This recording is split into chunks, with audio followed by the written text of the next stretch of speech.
Welcome to టీవీ20 news. బులెటిన్ల ముందుగా హెడ్లైన్స్. భారత ఆర్థిక వ్యవస్థపై ప్రశంసలు. బ్రిటన్ ప్రధాని కీర్ స్టార్మర్.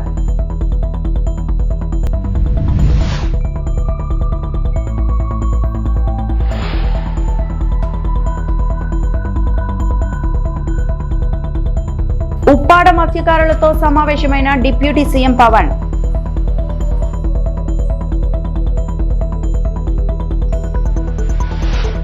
నకిలీ మద్యం తయారీపై ఉక్కుపాదం. ఎక్సైజ్ శాఖ మంత్రి Kollu Ravindra.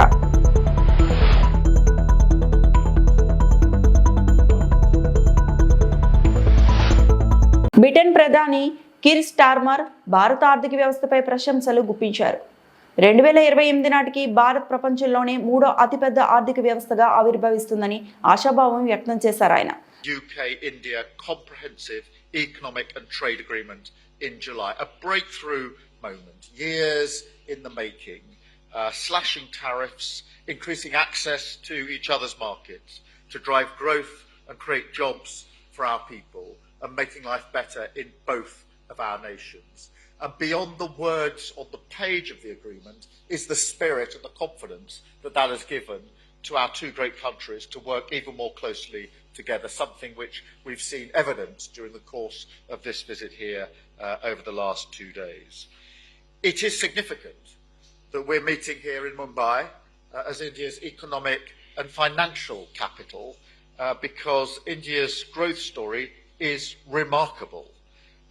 I want to congratulate the Prime Minister on his leadership, aiming to be the world's third largest economy by 2028.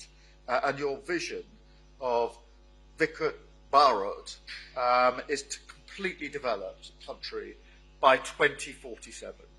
And everything I've seen since I've been here is absolute proof to me that you're on track to succeed in that. So we want to be partners on that journey. And my visit this week is about doubling down on the potential of our trade deal for the benefit of all of us. And that's why I brought a record 126 British businesses with me to India this week. We had to get a bigger plane to travel over here than the one we planned. But that delegation is some of our biggest, most iconic businesses and smaller and medium-sized businesses. AP deputy CM Pawan Kalyan Kakinada collectorate కు చేరుకున్నారు. ఉప్పాడ ప్రాంతానికి చెందిన మత్స్యకార ప్రతినిధులు, అధికారులతో ఆయన సమావేశమయ్యారు. మత్స్యకారులతో పవన్ మాట్లాడి వారి సమస్యలను తెలుసుకున్నారు. పరిశ్రమల వ్యర్థాలతో సముద్ర జలాలు కాలుష్యమయ్యాయని, దీంతో తమ ఉపాధికి నష్టం వాటిల్లుతోందని మత్స్యకారులు ఆయన దృష్టికి తీసుకెళ్లారు. మత్స్య సంపద నాశనం అయిపోతుందని ఆందోళన వ్యక్తం చేశారు. ఈరోజు కాకినాడ జిల్లా కలెక్టరేట్ సమావేశంలో నిర్వహించిన సమావేశంలో మన సమస్యలన్నీ నాకు దృష్టికి తీసుకొచ్చారు. ముఖ్యంగా ఇక్కడ నక్కపల్లి SEZ లో కానీ, అటు మనకి తుని మండలంలో, మనకి తుని నియోజకవర్గంలో అక్కడ దివీస్ ఫ్యాక్టరీ కానీ, ఇక్కడ అరవిందో కానీ, మిగతా చిన్న చిన్న పరిశ్రమల నుంచి కాలుష్యాలు వచ్చేస్తున్నాయి. మత్స్య సంపద అంతరించిపోతా ఉంది, మాకు వేట దొరకట్లేదు అంటే ఇదొకటి ముఖ్యమైన సమస్య నాకు ప్రస్తావించారు. 2, ఎక్స్గ్రేషియా సముద్రం వేటకెళ్ళినప్పుడు ప్రాణాలు కోల్పోయిన కాకినాడ జిల్లాకి చెందిన 18 మంది మత్స్యకార సోదర కుటుంబాలకి మా ఎక్స్గ్రేషియా అందలేదని చెప్పారు. వెంటనే ఈ రోజునే నేను స్వయంగా 5 మందికి ఇప్పించాను. మిగతా 13 మందికి, దాదాపు 18 మందికి 5 లక్షల రూపాయల చొప్పున 90 లక్షలు వారికి వెంటనే మంజూరు చేయడం జరిగింది. సో ముందుగా ఈ సమస్యని ఒక మంచి శుభంతో మొదలు పెడదామని.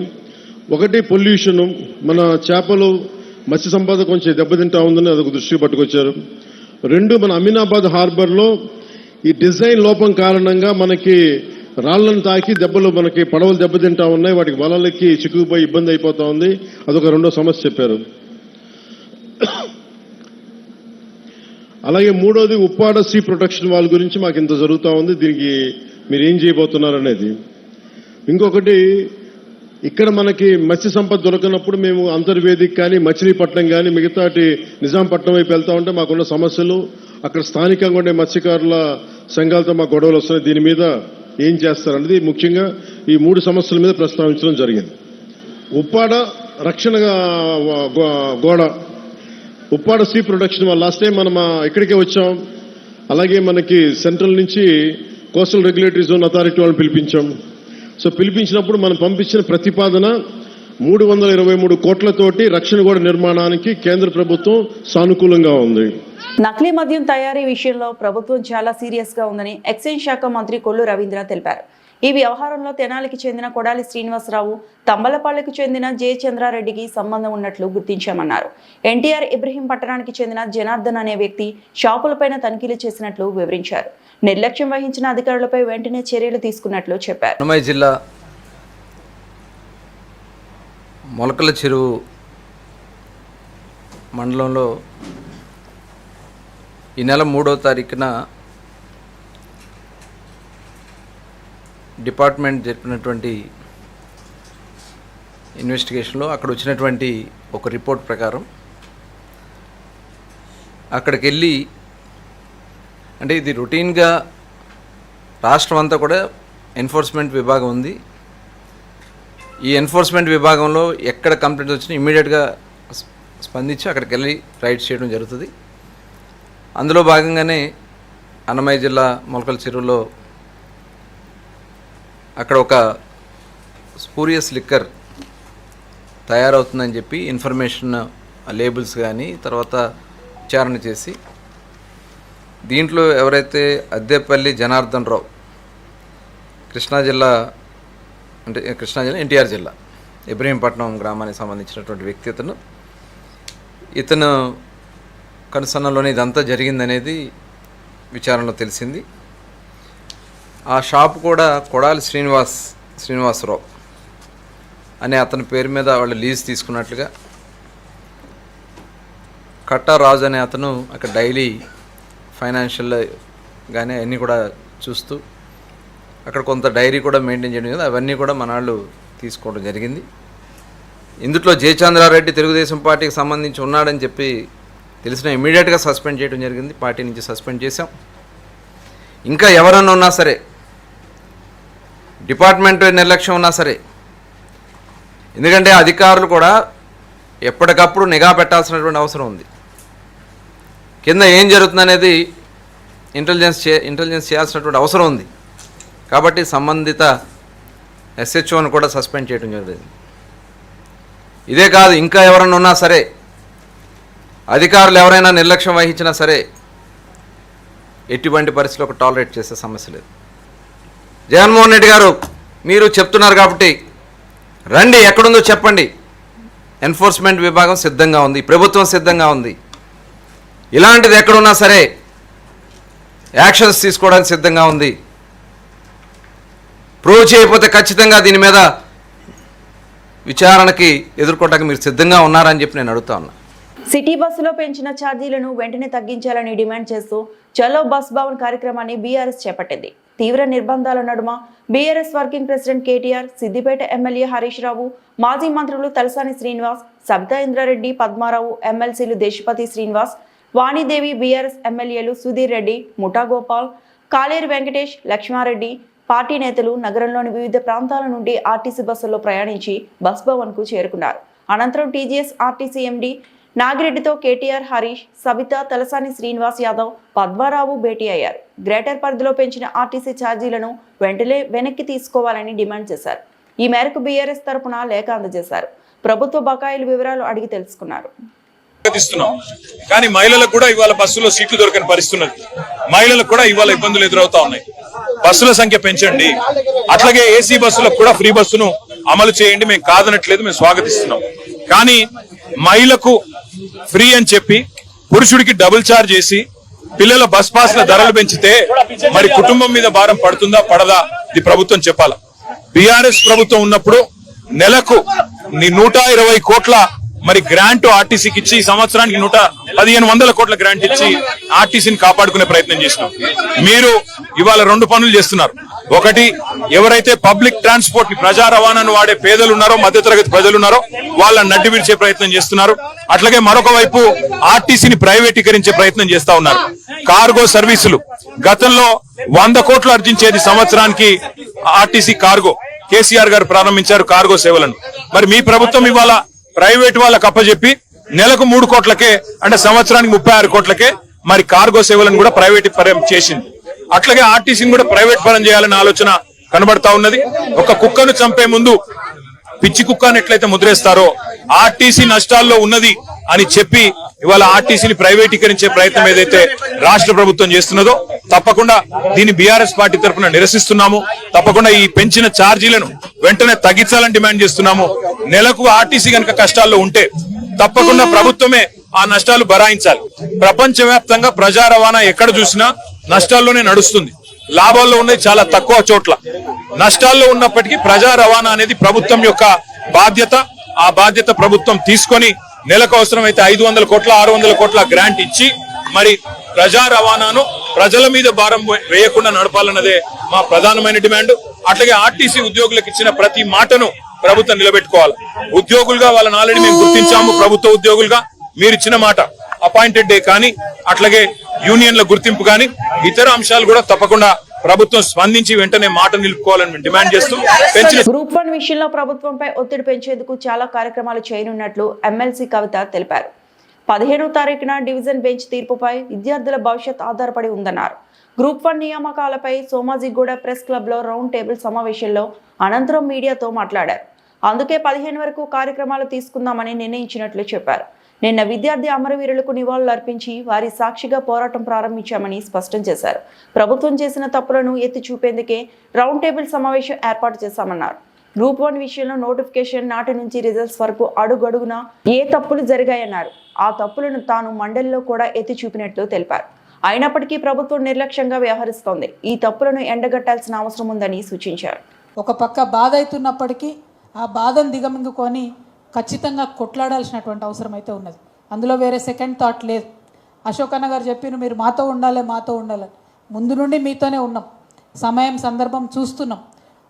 ముందు వస్తేనేమో ప్రభుత్వానికి అవకాశం ఇయ్యరా అంటారు, లేటుగా వస్తేనేమో మీరు మాతో రాలేదంటారు. ఈ రాష్ట్రంలో ప్రతిపక్షాలకి కొంచెం ఇబ్బందికరమైన పరిస్థితి ఉంది. ఎందుకంటే ముఖ్యమంత్రి మంచోడని ఆయనను మనం అధికారంలో కూర్చోబెడితే ఆయన మాటకారి ఉన్నాడు. పొద్దున్న లేస్తే సాయంత్రం దాకా ప్రతిపక్షాలను తిట్టుడు తప్పితే ఆయన ఏం పని చేస్తున్నాడని మాత్రం చెప్పేటటువంటి పరిస్థితి లేదు. మీరు చూసిండ్రు ఇన్ని అవకతవకలు జరిగినాయి, ఇంతమంది బాధపడుతున్నారు. ఒక్క మాట డిప్యూటీ సీఎం గారు మాట్లాడరు, ఒక్క మాట సీఎం గారు మాట్లాడరు. మామూలు విషయం కాదు ఇది. తెలంగాణ బిడ్డలంటే ఆకలినైనా భరిస్తారు కానీ అవమానాన్ని మనం భరించలేం. ఇవాళ నిరుద్యోగులందరినీ కూడా ఒక నిర్లక్ష్యంతో ఒక తృణీకారంతో వీళ్ళదేముందులే పిల్లలు వీళ్ళేం చేస్తారు అన్నట్టుగా ప్రభుత్వం వైఖరి ఉన్నది. చూసినాం 6 నెలల నుండి మేము కూడా చూస్తున్నాం. మా వాయిస్ ఇస్తున్నాం కానీ ప్రత్యక్షంగా ముందుకు రాలేదు. కానీ ఇవాళ దిగినాం. అందుకే నిన్నటి నుంచి వారం రోజుల పాటు వరుస కార్యక్రమాలు చేస్తామని చెప్పినాం. 1 కాదు 2 కాదు. నిన్న మనం అమరవీరుల దగ్గర కార్యక్రమం తీసుకున్నాం. ఈరోజు రౌండ్ టేబుల్ పెడతా ఉన్నాం. రేపు అశోక్ నగర్ పిల్లర్ నంబర్ 21 దగ్గర వంట వార్పును కూడా చేయబోతా ఉన్నాం. అంటే ఎట్లా అయితే తెలంగాణ ఉద్యమం చేసి అటు ప్రభుత్వాన్ని ఇటు ప్రజలను నిరంతరం ఆ సమస్య పట్ల వారు అవగాహనతో జాగరూకతతో ఒక కన్సర్న్తో చూసే విధంగా చేయాలనో, ఎట్లయితే తెలంగాణ సొసైటీ మొత్తం అటెన్షన్ కూడా డ్రా చేయాలనో ఆ ప్రయత్నం తెలంగాణ జాగృతి చేయబోతా ఉందని మీ అందరికి కూడా నేను మనవి చేస్తా ఉన్నాను. ప్రభుత్వ కళాశాలలో అధ్యాపకుల కొరతను అధిగమించడంతో పాటు వసతుల కల్పనను దృష్టి సారించాలని అవసరత ఉందని తణుకు ఎమ్మెల్యే అరిమిల్లి రాధాకృష్ణ అన్నారు. బుధవారం తిరుపతిలో పబ్లిక్ అకౌంట్స్ కమిటీ ఉన్నత విద్యా ఫలితాల పనితీరు ఆడిట్ అనే అంశంపై భారత ప్రభుత్వ చట్టం నివేదికపై సమీక్ష నిర్వహించారు. ఈ కార్యక్రమంలో MLA Radhakrishna public accounts committee సభ్యుడి హోదాలో అధికారులతో కలిసి పాల్గొన్నారు. ఈ సందర్భంగా ఎమ్మెల్యే రాధాకృష్ణ మాట్లాడుతూ శ్రీ వెంకటేశ్వర విశ్వవిద్యాలయం జాతీయ అంతర్జాతీయ స్థాయిలో ఉన్నత ప్రమాణాలు సాధించాలంటే పలు యూనివర్సిటీలతో కలిసి సమన్వయం చేసుకోవాలని అన్నారు. పూర్తి స్థాయిలో నిధులు రాకపోవడంతో యూనివర్సిటీ పరిధిలో కళాశాలలో అభివృద్ధి సాధించలేకపోతున్నాయని అన్నారు. కెరియర్ కౌన్సిలింగ్, ప్లేస్మెంట్ అంశాలపై దృష్టి సారించాల్సిన ఆవశ్యకత ఉందని చెప్పారు. జాతీయ అంతర్జాతీయ స్థాయిలో బాలజాతి సంస్థలతో సమన్వయం చేసుకోవడం ద్వారా ప్రభుత్వ కళాశాలలో చదివే విద్యార్థులకు ఉద్యోగ అవకాశాలు కల్పించే పరిస్థితి ఉంటుందని ఎమ్మెల్యే రాధాకృష్ణ పేర్కొన్నారు. మన యూనివర్సిటీకి ఒక పబ్లిక్ ఒపీనియన్ వస్తుంది. అదేవిధంగా ఈరోజు యూనివర్సిటీలో ఉన్నటువంటి ఎస్వి యూనివర్సిటీ అంటే ఈరోజు రాష్ట్రంలో మంచి యూనివర్సిటీ. కానీ ఈరోజు ఆంధ్ర యూనివర్సిటీ ఇతర యూనివర్సిటీలతో పోలిస్తే ఇంకా రీజనల్ గానే ఉంది, కానీ నేషనల్ గా కానీ ఇంటర్నేషనల్ గా కానీ ఇంకా మంచి స్థానంలో ఉండాలంటే కొలాబరేషన్స్ చాలా ఇంపార్టెంట్ ఎనీ యూనివర్సిటీకి. ఈరోజు ఇతర దేశాలతో కానీ నేషనల్ గా కానీ ఇంటర్నేషనల్ గా కానీ కొలాబరేషన్స్ ఏ విధంగా మనం ఇంప్రూవ్ చేసుకుంటాం అనేది కూడా చూసుకోవాల్సినటువంటి అవసరం ఉంది. అలాగే స్ట్రాంగర్ ఇన్ఫ్రాస్ట్రక్చర్ మనకి కాలేజెస్ లో, అఫిలియేటెడ్ కాలేజెస్ సంబంధించినటువంటి ఇన్ఫ్రాస్ట్రక్చర్ ఈరోజు చాలా కాలేజెస్ లో ల్యాకింగ్ ఆఫ్ ఇన్ఫ్రాస్ట్రక్చర్. రోసా ఫండ్స్ వస్తున్నాయి కానీ బట్ డెవలప్మెంట్ అదన్నీ కూడా ఫండ్స్ రిలీజ్ అవ్వకపోవడం వల్ల పూర్తి స్థాయిలో అవి కూడా డెవలప్ అవ్వట్లేదు. అలాగే అక్కడ ఉన్నటువంటి ఫ్యాకల్టీ ఈరోజు చాలా జూనియర్ కాలేజ్, అఫిలియేటెడ్ కాలేజెస్ లో faculty lacking of sufficient faculty ఉంది. అలాగే ఇంకొకటి ప్లేస్మెంట్ సెల్స్, కెరీర్ కౌన్సిలింగ్ సంబంధించి ముఖ్యంగా దీని మీద మనం ఎక్కువగా కాన్సన్ట్రేట్ చేసి ఏదైతే కెరీర్ కౌన్సిలింగ్ తో పాటుగా ప్లేస్మెంట్ సెల్ ఏదైతే ఉందో దాన్ని ఏదైతే ఈ రోజు మన రాష్ట్రంలో గాని దేశంలో గాని ఉన్నటువంటి ప్రఖ్యాత కంపెనీలతో మనం ఒక ఎంఓయూ చేసుకుని వారు క్యాంపస్ కు వస్తే ఈరోజు స్టూడెంట్స్ కి ఉపయోగపడుతుంది, రేపొద్దున ఒక బ్రాండ్ క్రియేట్ అవుతుంది. ఎందుకంటే ప్లేస్మెంట్ సెల్స్ చూసుకుంటే ఈ రోజు గవర్నమెంట్ కాలేజెస్ కన్నా లేదా గవర్నమెంట్ యూనివర్సిటీస్ కన్నా ప్రైవేట్ యూనివర్సిటీస్, ప్రైవేట్ కాలేజెస్ లో టాప్ 10 లో ఉన్నటువంటి కంపెనీస్ అన్ని కూడా ప్రైవేట్ కాలేజెస్ వెళ్ళడానికి ఇంట్రెస్ట్. పశ్చిమ గోదావరి జిల్లా నర్సాపురం పట్టణంలో చేతన్ హాస్పిటల్ నందు గాయత్రి క్యాన్సర్ హాస్పిటల్ డాక్టర్ ప్రముఖ సీనియర్ క్యాన్సర్ శస్త్రచికిత్సా నిపుణులు సిహెచ్ మురళీకృష్ణ వారిచే ఉచిత వైద్య శిబిరాన్ని ఏర్పాటు చేయడం జరిగింది. ఈ సందర్భంగా డాక్టర్ కృష్ణ చైతన్య మాట్లాడుతూ నిరుపేదలకు, మధ్యతరగతి వారికి అందుబాటులో ఉండే విధంగా ఈ యొక్క క్యాంపు ఎంతగానో ఉపయోగపడుతుందని ఆయన అన్నారు. ముఖ్యంగా ఈ క్యాంపులో క్యాన్సర్ కు సంబంధించిన వ్యాధులు, థైరాయిడ్ గడ్డలు, మెడ దగ్గర గడ్డలు, హెచ్ఈఆర్ఎస్, రొమ్ము క్యాన్సర్, గర్భాశయ క్యాన్సర్, సర్వైకల్ క్యాన్సర్, పేగు క్యాన్సర్, నోటి క్యాన్సర్ ఇవన్నీ కూడా గుర్తించి ముందుగా సలహాలు, సూచనలు ఇవ్వడం జరుగుతుందన్నారు. వీటి వలన సంవత్సరం బట్టి ఇక్కడ మందులు కూడా ఈ రోజు ఇవ్వడం జరుగుతుందన్నారు. చైతన్య హాస్పిటల్ వద్ద ప్రతి నెల లాస్ట్ శనివారం క్యాన్సర్ డాక్టర్ మురళీకృష్ణ అందుబాటులో ఉంటారని ఆయన తెలిపారు. ఈ కార్యక్రమంలో డాక్టర్స్, నర్సులు, హాస్పిటల్ సిబ్బంది పాల్గొన్నారు.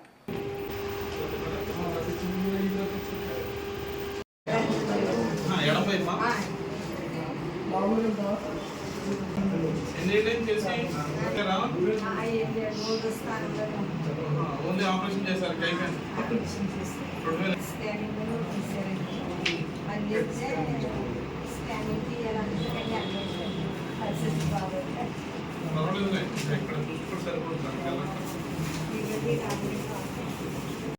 ఫిష్ చేసుకుంటారు,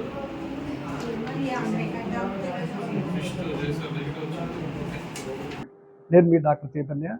ఇవాళ మన చైతన్య హాస్పిటల్లో క్యాన్సర్ క్యాంప్ కండక్ట్ చేస్తున్నాము. ఇవాళ డాక్టర్ మురళీకృష్ణ గారు విజయవాడ నుండి వచ్చారు, శ్రీ గాయత్రి హాస్పిటల్లో సీనియర్ సర్జన్. సో ఈరోజు ఉచితంగా సార్ పరీక్షలు చేసి క్యాన్సర్ ఏమన్నా ఉందా లేదా, ఏంటి బాడీలో అనుమానంగా ఉందా, ఏదైనా సరే మీకు చేస్తారు. తర్వాత మెడిసిన్స్ కూడా ఫ్రీగా ఇస్తారు. ఇంకోటి ఏంటంటే గర్భసంచి ముఖద్వారం దగ్గర క్యాన్సర్ ఉన్న పేషెంట్లు, అనుమానం ఉన్న వాళ్ళు ఎవరైనా సరే రావచ్చు. ప్యాస్మియర్ టెస్ట్ కూడా చేస్తున్నారు ఇక్కడ, చేసి ఉచితంగా రిపోర్ట్ ఇస్తారు. అది మెడిసిన్స్ కూడా ఇస్తారు. తర్వాత నెక్స్ట్ సార్ ఎప్పుడు అంటే ఎవ్రీ మంత్ లాస్ట్ సాటర్డే ఉంటారు ఇక్కడ రెగ్యులర్గా మన చైతన్య హాస్పిటల్ని విజిట్ చేస్తారు. ఎటువంటి పేషెంట్లు అయినా సరే మామూలుగా అనుమానం ఉన్న వాళ్ళు ఎవరైనా సరే వచ్చి చూపించుకోవచ్చు. Last Saturday of every month గుర్తుపెట్టుకోండి. నర్సాపురం ప్రాంతాల్లో నేను చాలా వరకు 15 సంవత్సరాల నుండి చూస్తున్నాను. చాలామంది పేషెంట్లు క్యాన్సర్ సమస్యలతో బాధపడుతున్నారు. ఇది అవగాహన లేక, అసలు ముందు సూచన లేకుండా వాళ్ళు లోపల ఎక్కువ స్పెండ్ చేసేసి లోపల ముదిరిపోయిన తర్వాత చివరికి ప్రాణం మీద తెచ్చుకుంటున్నారు. సో ఈ అవగాహన సదస్సు అనేది చాలా ఇంపార్టెంట్. ముందుగానే వచ్చి నిర్ధారణ చేసుకోవడము, దానికి సంబంధించిన పరీక్షలు చేసుకోవడము, దయచేసి ప్రాణాలను కాపాడుకోండి. ఇది చాలా ముఖ్యమైనటువంటి క్యాంప్ ఇది. ప్లస్ ఇంకోటి ఏంటంటే ప్రతి నెల చివరి శనివారం ఇక్కడికి వస్తారు కాబట్టి డాక్టర్ గారు, మీరు వచ్చి డాక్టర్తో మాట్లాడుకొని సలహాలు తీసుకొని జాగ్రత్త పడాలని కోరుకుంటున్నాను. సో ఇటువంటి క్యాంపులు పేదలకు చాలా ఉపయోగపడుతుంది. నేను 15 సంవత్సరాల నుండి ఇప్పటికి 36 క్యాంపులు కండక్ట్ చేశానండి. ఇది 37వ క్యాంప్. ఇది హాస్పిటల్లోని ఇది స్పెషల్ క్యాంప్ ఇది యాక్చువల్గా ఇది. సో ఇలాంటి క్యాంప్స్ మీరు తప్పనిసరిగా ఉపయోగించుకోవాలి. శ్రీకాళహస్తీశ్వర ఆలయంలోకి భక్తులు నాగశిలలను తీసుకురావడంతో కలకలం రేగింది. ఆలయ భద్రతా వ్యవస్థ వైఫల్యంపై మరోసారి చర్చ జరిగింది. తమిళనాడుకు చెందిన 2 భక్తులు రాతితో చేసిన 2 నాగశిలలను 1వ గేటులో భద్రతా వ్యవస్థ తనిఖీలను తప్పించుకొని ఆలయంలోకి ప్రవేశించారు. అంతేకాకుండా 750 మండపంలో ఈ నాగశిలలను పెట్టి 11 గంటల 40 నిమిషాలకు ప్రాంతంలో సర్పదోష నివారణ పూజ కూడా చేశారు. ఆ తర్వాత మహాద్వారం వద్ద ఆలయంలోకి ప్రవేశించే క్రమంలో హోంగార్డులు గుర్తించి నాగశిలలను స్వాధీనం చేసుకున్నారు. 1వ గేటు రాహుకేతు పూజా మండపాల వద్ద భద్రతా వ్యవస్థ వైఫల్యంపై ఆలయ అధికారులు ఉలిక్కిపడ్డారు. కూటమి ప్రభుత్వం ఏర్పడ్డాక ఆలయ భద్రతా వ్యవస్థను పటిష్టం చేశారు. కానీ ఇటీవల సిబ్బందిని మళ్లీ నిర్లక్ష్యపు నీడలు ఆవహిస్తున్నాయన్న విమర్శలు వ్యక్తమవుతున్నాయి. వైసీపీ హయాంలో 4 ఏళ్ల క్రితం ముక్కంటి ఆలయ భద్రతా వైఫల్యం కారణంగా గుర్తు తెలియని భక్తులు శివలింగం, నంది ప్రతిమలను ఆలయం లోపల అనధికారంగా ప్రతిష్ఠించారు. దీనిపై విచారించి శివలింగం, నంది ప్రతిమలను ఆలయంలోకి తీసుకొచ్చిన తమిళనాడు భక్తులపై అప్పట్లో కేసు నమోదు చేశారు. 2 ఏళ్ల క్రితం 8వ తరగతి విద్యార్థి రాత్రి ఆలయంలో ఉండగానే భద్రతా అధికారులు తాళం వేశారు. రాత్రంతా ఆ విద్యార్థి ఆలయంలోనే సంచరించడమే కాకుండా భద్రతా సిబ్బందికి చిక్కకుండా దర్జాగా 3వ గోపురం వద్ద ప్రహారీ దిగి వెళ్లిపోయారు.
ఈ వార్తలు ఇంతటితో సమాప్తం.